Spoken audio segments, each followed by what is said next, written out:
దేశవ్యాప్తంగా జరిగిన సార్వత్రికల ఎన్నికల పోలింగ్ ముగియడంతో ఎగ్జిట్ పోల్స్ ఫలితాలు ఇవాళ వెలువడ్డాయి. ఇందులో భాగంగా రిపబ్లిక్ పీమర్క్యూ ఎగ్జిట్ పోల్ కూడా ఫలితాలు విడుదల చేసింది.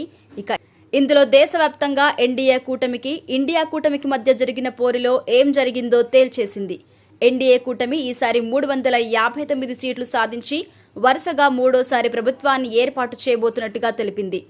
లోక్సభ ఎన్నికల్లో ఎన్డీఏ కూటమికి 359 సీట్లు లభిస్తాయని, ఇండియా కూటమికి కేవలం 154 సీట్లు మాత్రమే లభిస్తాయని రిపబ్లిక్ టీవీ పీమర్క్యూ ఎగ్జిట్ పోల్లో తేలింది. ఇతరులకు 30 సీట్లు లభిస్తాయని రిపబ్లిక్ పోల్ తేల్చేసింది. ఈసారి ఎన్డీఏ కూటమి టీడీపీ, జనసేనతో పాటు పలు కొత్త మిత్రుల్ని కలుపుకొని పోటీ చేసింది. ఈ నేపథ్యంలో ఎన్డీఏ కూటమి హ్యాట్రిక్ విజయం సాధించబోతుందని రిపబ్లిక్ టీవీ తేల్చేసింది. విపక్షంలో ఉన్న కాంగ్రెస్, టీఎంసీ, ఆప్, డీఎంకే వంటి పార్టీలు ఈసారి కూడా అంత మెరుగైన ప్రదర్శన చేయలేకపోతున్నట్టుగా రిపబ్లిక్ టీవీ ఎగ్జిట్ పోల్ తేల్చింది. దీంతో ఈసారి విపక్షాలకు నిరాశ తప్పడం లేదు అని తేలిపోయింది. ముఖ్యంగా కాంగ్రెస్ పార్టీ ప్రదర్శన ఏమాత్రం మెరుగుపడలేదు అని పలు ఎగ్జిట్ పోల్స్ ఫలితాలు స్పష్టం చేస్తున్నాయి.